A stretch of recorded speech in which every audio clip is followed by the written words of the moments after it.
El anhelo de los vigilantes. Una mirada desde arriba. Eran luz de estrella hecha forma, conciencia tejida con hilos del cielo. Los Grigori, algunos los llamaban, los vigilantes. Su deber era simple: observar.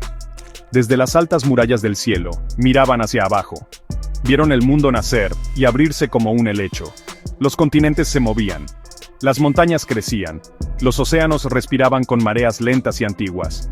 La humanidad, una canción nueva en la orquesta de la creación, empezó a tocar su melodía. Una melodía de risas, lágrimas y vida corta y apasionada. Una canción que para oídos inmortales era totalmente fascinante. Los vigilantes no debían sentir, no como los humanos. Su existencia era de pura luz, puro propósito. Pero el mundo de abajo latía con una vida que nunca habían conocido. Vieron a las hijas de los hombres, su cabello, oscuro como la tierra fértil o brillante como el sol del desierto. Sus ojos, con emociones profundas que parecían el mismo universo. Estas mujeres se movían con una gracia que era totalmente mortal, totalmente hermosa. Una belleza delicada, que iba a desaparecer. Y en esa delicadeza, los vigilantes encontraron algo que los atraía muchísimo. Un deseo peligroso y prohibido empezó a nacer. Este anhelo era una semilla. Creció dentro de sus seres de luz. Era una sensación extraña, este dolor. Una atracción hacia lo que dura poco, lo que se puede tocar. Hablaban de esto en voz baja, sus voces como el susurro de estrellas lejanas. ¿Era un error en cómo fueron hechos? ¿O era esto también parte de un plan más grande que no podían entender? La tierra los llamaba. Su calor, sus colores, su vida pura y salvaje. Era muy diferente al orden perfecto y sin cambios de su hogar en el cielo. La atracción se hacía más fuerte con cada era que pasaba. Algunos de ellos, guiados por el más brillante, Azazel, y el más curioso, Samyasa, hablaban de algo más que solo mirar. Susurraban sobre tocar, sobre conocer, sobre bajar de su lugar frío y perfecto, caminar entre los mortales, sentir el sol en una piel que aún no tenían, entender ese dolor extraño y hermoso llamado amor. El precio, sabían, sería enorme, pero el deseo, una vez encendido, ardía como una estrella nueva y salvaje en sus corazones antiguos. Su mirada ya no era lejana, estaba fija. Susurros en la montaña sagrada, el pacto prohibido, el monte Hermón. Su cima tocaba las nubes, un lugar donde la separación entre los mundos se sentía fina. Fue aquí donde se juntaron 200 de los vigilantes. Sus formas, usualmente muy brillantes, ahora parecían brillar con una luz nerviosa, de la tierra. El aire se sentía cargado de cosas no dichas, con el peso del pecado que venía. Samyasa, su líder en esta bajada, se paró frente a ellos. Su voz, antes como una campana en el coro del cielo, ahora era firme, con una audacia que casi era locura. Habló de la belleza de abajo, habló de su hambre compartida. Si hacemos esto, declaró Samyasa, lo hacemos juntos. Sus ojos miraron las caras de sus hermanos. Hagan un juramento, comprométanse. Que ninguno se eche para atrás en este camino. Un juramento, un compromiso. Palabras que pesaban como la eternidad. Sabían el costo de desobedecer. Habían visto caer a Lucifer, como una estrella fugaz de orgullo que gritaba, pero el recuerdo de las mujeres humanas, sus risas, sus vidas cortas, era más fuerte que esa imagen terrible. El pacto se hizo, se dijeron maldiciones, no dudarían, bajarían, le enseñaron sus nombres al viento, Azazel, quien luego enseñaría a los hombres la guerra, Baraquiel, quien revelaría los secretos de las estrellas, Cocabiel, el astrólogo. Cada uno llevaba una chispa de sabiduría del cielo, ahora para ser ofrecida en el altar del deseo mortal. La montaña misma parecía aguantar la respiración. Las estrellas arriba miraban, testigos fríos y callados de esta rebelión nunca antes vista. Una rebelión nacida no del orgullo, como la de Lucifer, sino de un amor desesperado y profundo. Un amor que era, en sí mismo, una traición a su origen divino. La bajada fue como caer a través de sueños. La luz se desprendía de ellos como ropas viejas. Sintieron la fuerza de la gravedad, una sensación nueva. El aire se puso espeso, con olor a pino y tierra mojada. Aterrizaron no como fuego, sino como sombras que se alargaban en el amanecer. Tomaron formas que se podían tocar, formas que podían sentir. Todavía eran grandiosos, sí, pero menos. Con los pies en la tierra, atados al mundo que solo habían observado. Los primeros pasos en tierra mortal fueron pesados, llenos de un final terrible y emocionante. El pacto se selló en la carne. Luz de estrella caída, corazones mortales. La unión prohibida. Los vigilantes caminaron entre la gente. Eran hermosos. Terriblemente hermosos. Sus ojos tenían la sabiduría de mucho tiempo, la tristeza de su caída. Hablaban con voces que podían calmar o mandar. Las hijas de los hombres, descubrieron, no tenían miedo. Se sentían atraídas por estos seres extraños y luminosos. Había un reconocimiento quizás, un entendimiento profundo que iba más allá de los límites del cielo y la tierra. Los ángeles ofrecieron conocimiento, secretos del universo, el arte de adornarse, los misterios de las hierbas, regalos de un cielo caído. Y a cambio, las mujeres ofrecieron sus corazones, su amor. Era algo delicado, el amor humano, pero era fuerte. Lo llenaba todo. Los vigilantes, que solo habían conocido el amor lejano del Creador, se sintieron abrumados. Este cariño mortal era un fuego, los calentaba, los consumía. Aprendieron el lenguaje del tacto, de secretos susurrados en la noche. Aprendieron el dolor de los celos, la dulzura de la entrega. Olvidaron por un tiempo lo que habían perdido. Vivían solo para estos momentos. Esos abrazos robados. Estas uniones eran una contradicción. Prohibidas, pero hermosas. Un pecado, pero lleno de una gracia extraña y conmovedora. Los ángeles sabían que estaban pecando. Una ley divina muy importante se rompía con cada mirada compartida, cada mano entrelazada. But the allure was too strong, the connection too profound. Construyeron casas, compartieron comidas, vieron atardeceres, los colores más vivos ahora, vistos con ojos que también conocían los colores del cielo.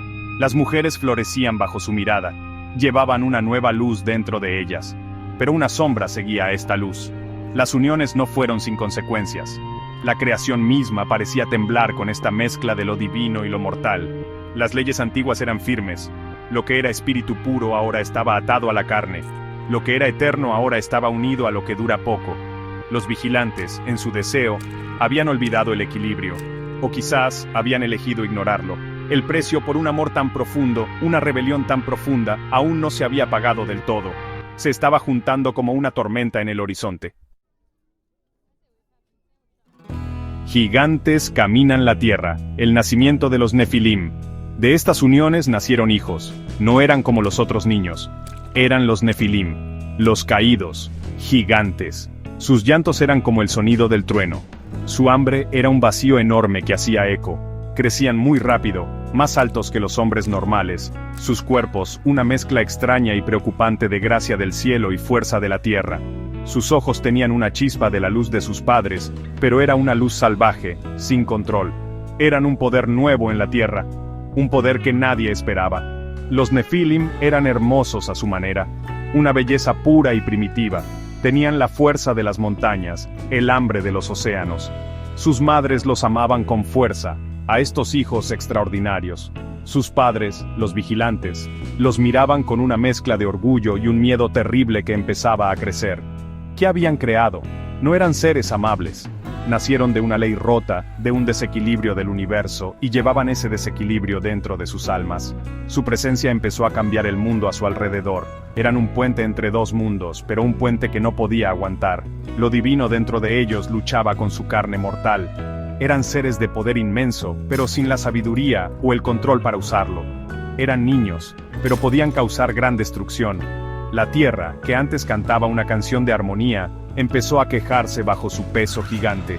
El asombro que inspiraron al principio en la gente poco a poco se convirtió en miedo, un miedo profundo que se sentía en todas partes.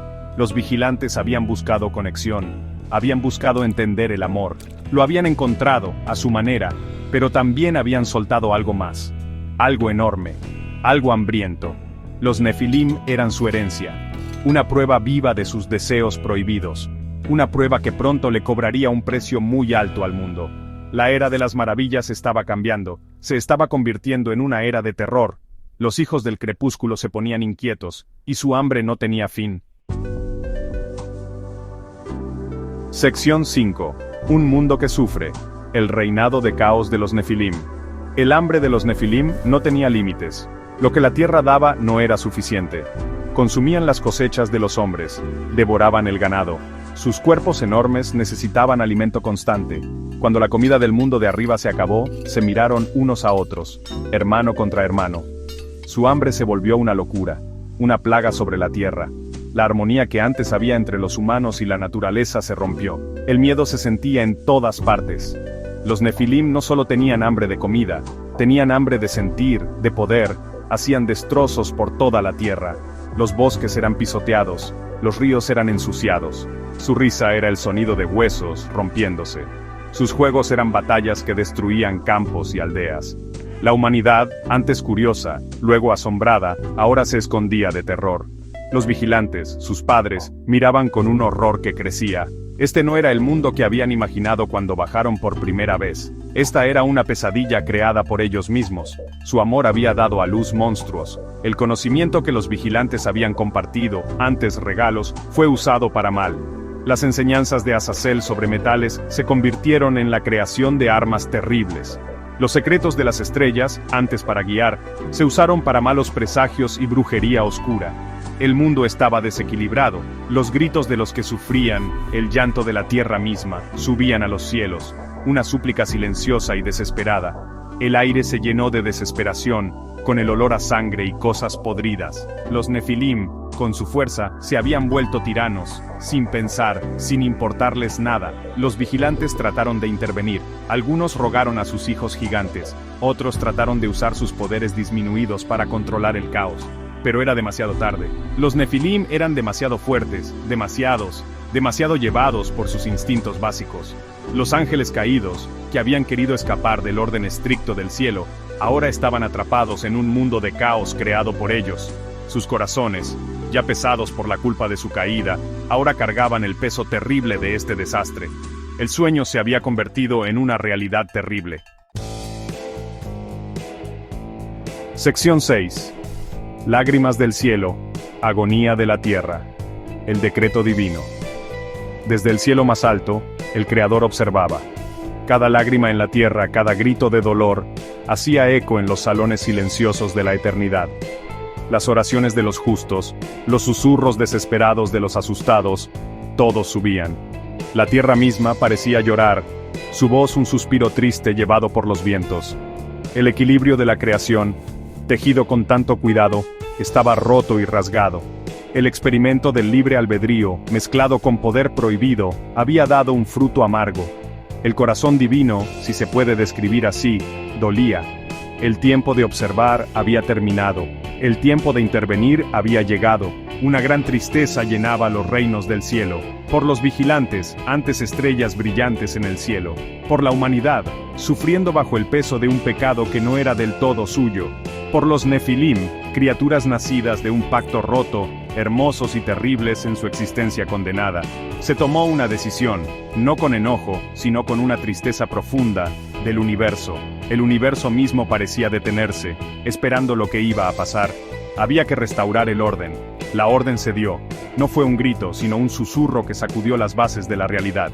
No se podía permitir que el caos lo consumiera todo. La luz no podía ser apagada del todo por las sombras. Se pensó en el gran diluvio, una limpieza, un bautismo terrible para un mundo herido. Pero antes de las aguas, se tenía que hacer justicia a los principales culpables de este desequilibrio, los vigilantes, sus hijos, e incluso las mujeres, cuyo amor había sido la causa. Este juicio no nació de la venganza, era una operación necesaria, un corte doloroso para salvar el todo. Los arcángeles fueron llamados: Miguel, capitán del ejército celestial; Gabriel, el mensajero; Rafael, el sanador; Uriel, la luz de Dios. Estaban de pie ante el trono, sus formas luminosas inclinadas, esperando sus instrucciones serias. El aire en el cielo estaba cargado de una tristeza no dicha, porque incluso en el juicio había amor, un amor terrible y doliente por todo lo que se había perdido. Sección 7. La espada renuente de Miguel, justicia cósmica entregada. El arcángel Miguel. Su rostro era serio, pero con una tristeza que reflejaba la del Creador. Él era el instrumento de la justicia divina. Su espada, hecha de luz de estrella y justicia, no se sacó con enojo, sino por deber. Bajó, como un cometa de decisión, hacia la tierra corrompida. Su tarea era dura: atar a los vigilantes, los líderes de la rebelión, arrojarlos al abismo, a la oscuridad más profunda, hasta el juicio final, terminar el reinado de sus hijos monstruosos. Los Nefilim, con toda su fuerza, no eran rivales para el ejército del cielo. Lucharon con la furia de bestias acorraladas. Las batallas sacudieron las montañas y tiñeron los valles de rojo, pero el fuego del cielo los consumió, el poder divino los dispersó, sus rugidos de desafío se convirtieron en gemidos de olvido, sus grandes cuerpos cayeron, volviendo a la tierra de donde una parte de ellos había salido. Sus espíritus, demasiado grandes para el Seol, demasiado manchados para el cielo, se volvieron inquietos, seres errantes. Demonios, algunos los llamarían después. Siempre hambrientos, siempre perdidos. Luego vino el atar a los vigilantes, Azazel, Samyasa y sus hermanos. No lucharon. Sabían que su tiempo había terminado. El sueño había acabado. Miguel, con ojos que no tenían odio, solo una tristeza profunda, dijo las palabras de su condena. Fueron encadenados en los valles de la tierra, enterrados bajo roca y sombra, para esperar el día final. Su luz se apagó, su conexión con el cielo se cortó por completo. Se quedaron con sus recuerdos, su culpa y el silencio que hacía eco en su prisión eterna. La tierra suspiró. Un temblor de alivio, de dolor. La era de los gigantes había terminado. El caos se calmó, pero las cicatrices quedaron. Miguel miró el mundo. Estaba herido, estaba callado, demasiado callado. Su tarea aún no estaba del todo completa. Había otros que habían sido tocados por esta tragedia, las hijas de los hombres, que habían amado ángeles. Su destino aún no se había decidido, su canción estaba a punto de cambiar. Una nueva tristeza estaba a punto de nacer de las cenizas de la vieja. Sección 8. La tristeza del mar. Transformación en sirenas. Las mujeres, las madres de los Nefilim, las amantes de los ángeles. Su dolor era una herida abierta y viva. Habían perdido a sus compañeros del cielo. Habían visto caer a sus hijos gigantes. Sus corazones estaban rotos en 1000 pedazos. Caminaban por las orillas solitarias, sus llantos llevados por el viento triste. Habían tocado lo divino, y ahora solo les quedaban las cenizas amargas de ese recuerdo. Su amor, tan poderoso, tan prohibido, les había traído la ruina. Un nuevo juicio, o quizás una transformación nacida de su tristeza inmensa, les ocurrió. Sus cuerpos empezaron a cambiar. Sus piernas se unieron, volviéndose lisas y fuertes, como las colas de grandes peces. Su hermoso cabello creció salvaje, enredado con algas y sal. Sus voces, antes llenas de risas y canciones de amor para los ángeles, ahora solo llevaban lamentos. Se convirtieron en las sirenas, hijas del abismo. Sus melodías tristes hacían eco en las olas, un recuerdo constante de su pérdida, su amor, su dolor. Su destino era atraer a los marineros a su perdición, no por maldad, al principio, pero su canción estaba tan llena de su tristeza, su anhelo, que los hombres mortales no podían resistirla. Eran atraídos por el sonido de un corazón tan roto, y al buscar de dónde venía, encontraban tumbas en el agua. Las sirenas se convirtieron en figuras de miedo, su belleza ahora una trampa, su canción un hechizo mortal. Eran prisioneras de su propio dolor, atadas al mar inquieto, llorando por siempre lo que habían perdido, anhelando por siempre lo que nunca podría volver a ser. Eran los ecos de una historia de amor prohibido, una prueba de la belleza peligrosa de unir mundos. Su existencia era un lamento. Cantaban sobre estrellas caídas y corazones rotos. Cantaban sobre hijos gigantes y un amor que desafió al cielo. Sus canciones eran una advertencia, una balada triste del precio del pecado, y sin embargo, en su música triste, todavía había un rastro del amor profundo que lo había empezado todo. Un amor que se había atrevido a alcanzar las estrellas y al hacerlo, había caído en el abismo más profundo.